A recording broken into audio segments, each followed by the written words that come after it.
guys, I unfortunately been a bit under the weather the last 24 hours, so I've been watching from the sidelines a little the carnage. So it's sort of, the way where we are in the market, we were due for a pullback in US stocks. The dollar yen was a bit precarious in terms of a few of the yen crosses.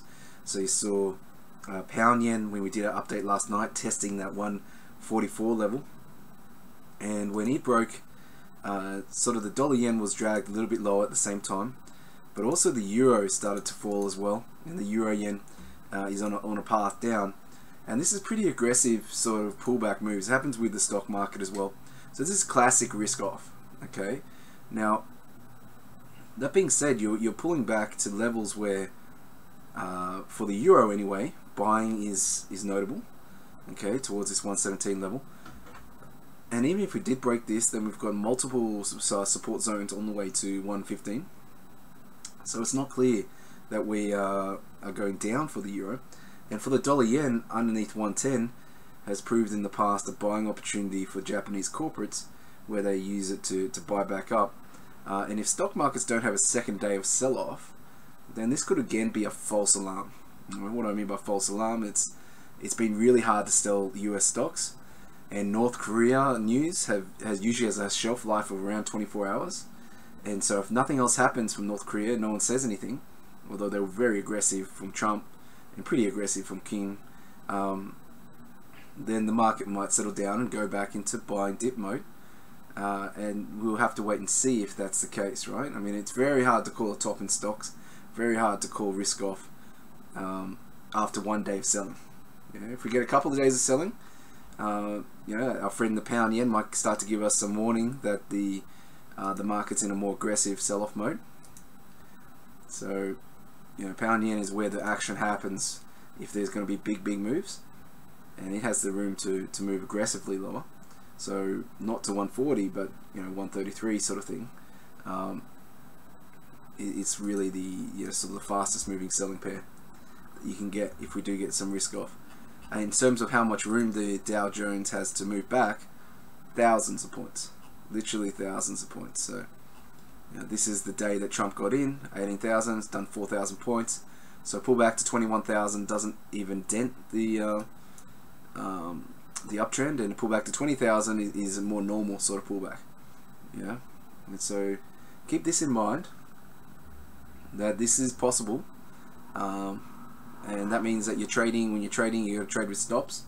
You've got to, if you're trying to buy dips in the euro or the Aussie or the Aussie yen, pound yen, euro yen, and dollar yen. I mean, really, for me to start buying some of these pairs, and the one I'm most interested in is the euro yen, I have to see dollar yen back above 110 and holding above 110. Okay, so for me to buy euro yen, which is a favorite pair of mine, this is a pretty big pullback so far. You can definitely get some nicer levels if you pull back even further. Then I want to see dollar yen back above 110, and that will encourage more buying, and we can sort of jump on the back of that with that euro yen trade. Alright. Yes, Jenny, Swiss is having a field day today. Now remember that the backdrop from the Swiss last week, it had that stellar 5% move on the Euro Swiss, and now you've got risk off and you've got Swiss buying on safe haven demand. So if you're looking at what happened with the Euro Swiss, remember the Euro Swiss is the major in the Swiss world. That's a huge pullback, but this the Swiss trade in general is not the worst buy on the dip. Actually, if you think that this is going to be another false alarm, then it should get a lot of support on the Euro Swiss. I can kind of see if Dave is buying because of that. I hope Dave's buying because of that. He thinks that the Swiss is on the back foot, and that's why he's buying Aussie Swiss. I saw that trade post up.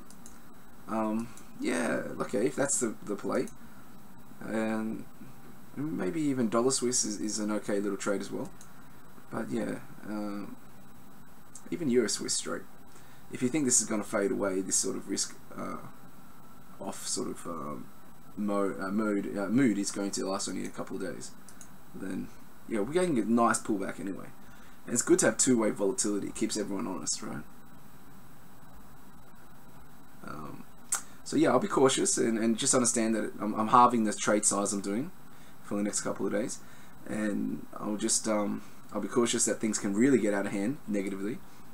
But mostly I'm buying on the dip here, both stocks and especially the DAX, stocks and the yen crosses, if we get the right sort of price action.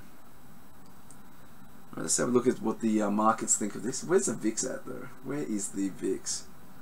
Let's have a look at some of the reports though.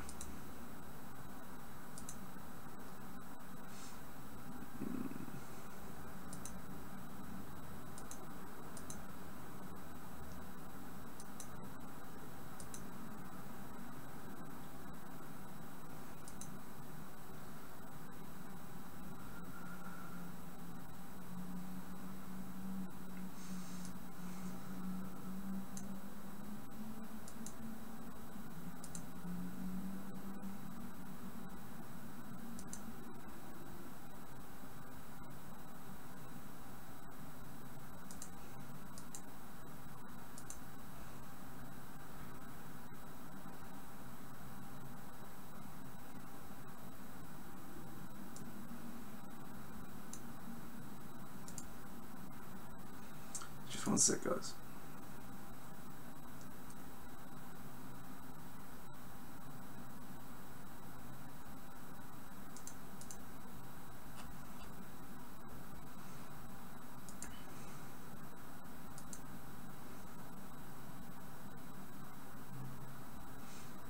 UBS came out with a little buy the dollar yen call. See if they're thinking the same as me. Why they're thinking it, I think, you know, they can't be, they have to be a little bit worried about the risk off.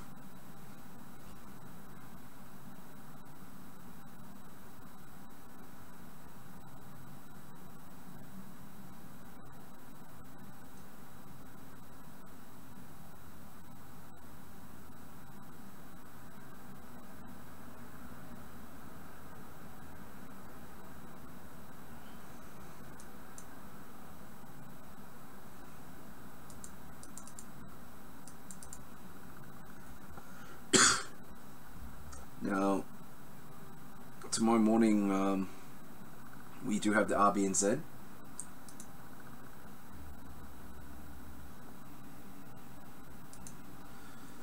And I do want to talk about the RBNZ. I'm actually closing out my trade ahead of RBNZ because the Kiwi's already priced pretty nicely in a dovish statement. Alright.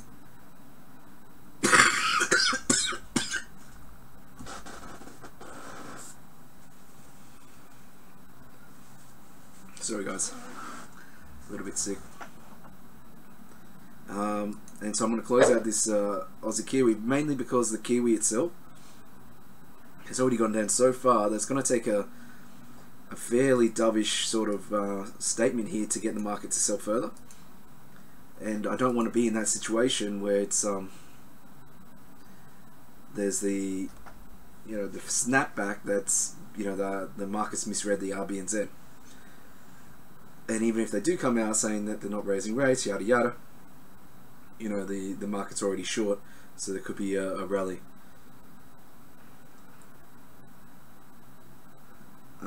Yeah, one lower 116s would be where I'd be in the euro.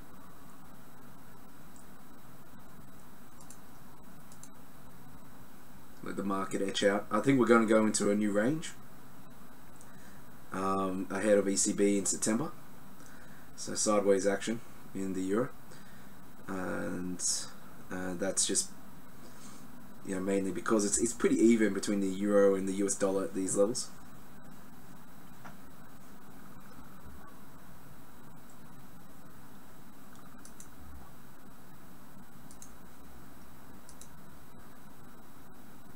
What are they yapping about here in UBS? They've upgraded the year-end forecast to 115. Okay, they're not afraid.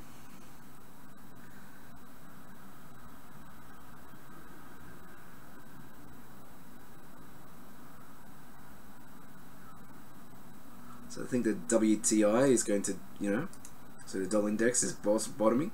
Could be. I mean, think about how important this was now, you guys. Like, we watched this really closely for the last 2 weeks, and we got that feel when the market turned. Gave me another reason to be looking for that US dollar strength.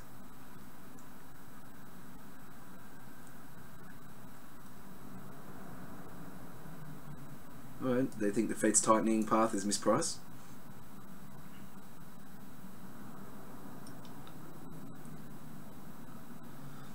And they think it's inflation is transitory.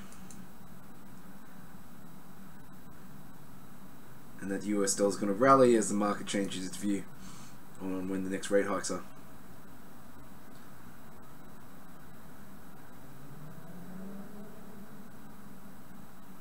It's not all about dollar strength.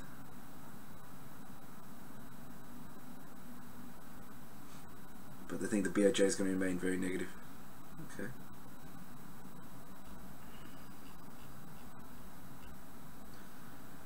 Alright. I mean, it's not the craziest call. Here, this is an interesting call from Deutsche Bank. Selling Aussie Kiwi.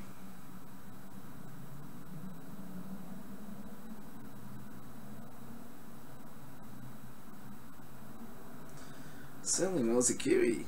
Opposite my favourite trade. Aussie Kiwi is already low relative to history, but we see it going lower.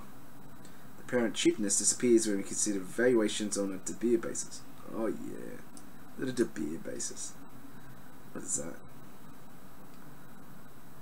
Looked at more simply, dairy prices are high versus iron ore prices. What? Not relatively in the last couple of months. Iron has rallied and dairy has stalled. Come down.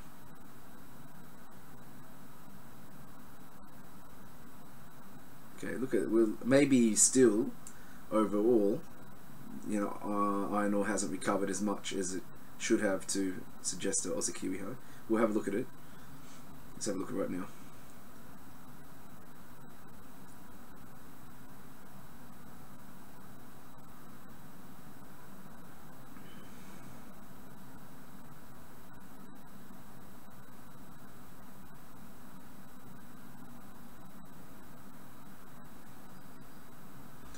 So the jawboning that we're getting from the RBNZ is just a decline will assist the tradable sector.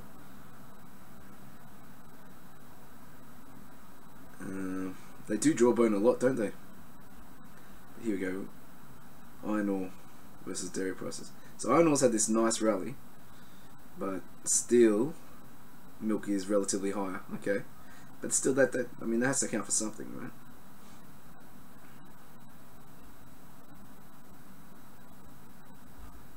I don't know. Who's going to sell the Aussie Kiwi? Who's keen on that trade? Doesn't make sense.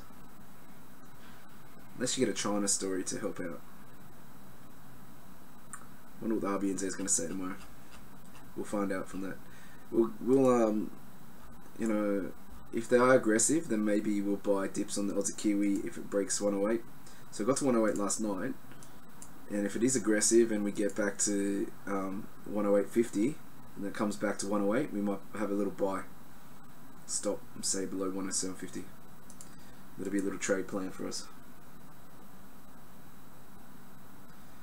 Yeah, I'm not sure who De Beer is, mate. It's and I was trained. I wasn't trained as an economist, but I did economics and probably just forgot it after too many beers.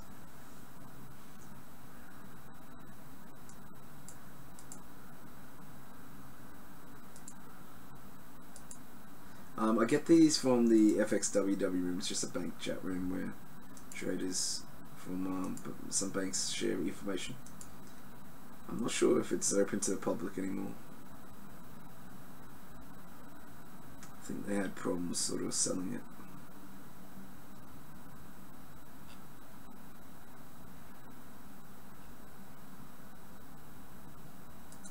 Alright, we'll finish with some technical analysis.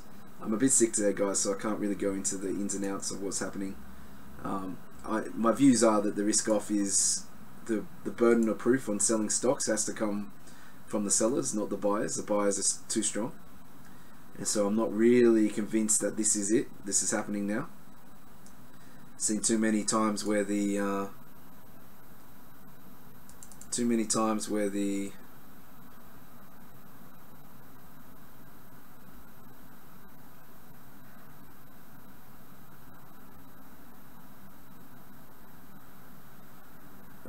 North Korean news has just faded away.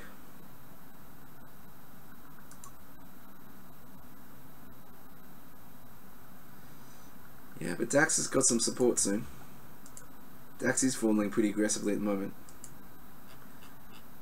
Yeah, but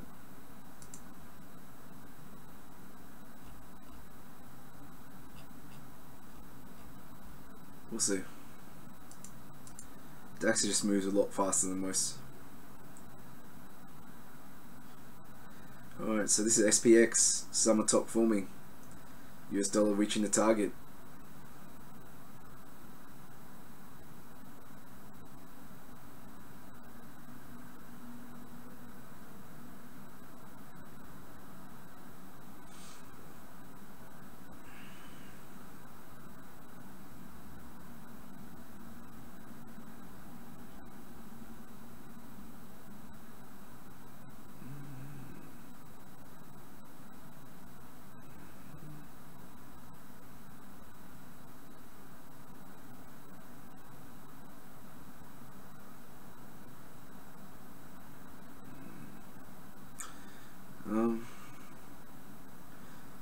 Yeah, I mean, everyone's looking for this pullback, aren't they?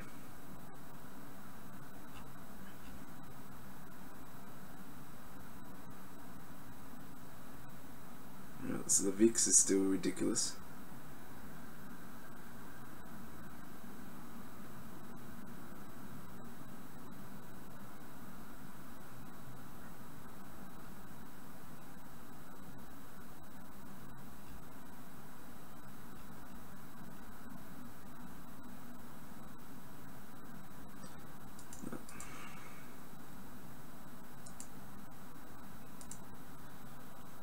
Alright guys, yeah, because I'm a bit sick, I'm gonna leave it there. I can't really focus too much, but I'll be back tomorrow. Hopefully I'm all good, and we'll go into what happened next. You'll get a lot more information from today. If there's a second day of selling, then we can use that to indicate that this could get more serious. If it's pretty stable come tomorrow, then we have to tentatively look to go back to buying euro yen, dollar yen, depending where the levels are. Yeah, and yeah, Trump, yeah, I don't know what he's going to say today. I don't know if he intended to say what he said yesterday, so maybe he will settle down a bit, but we'll see. Alright guys, best of luck. I'll be back tomorrow.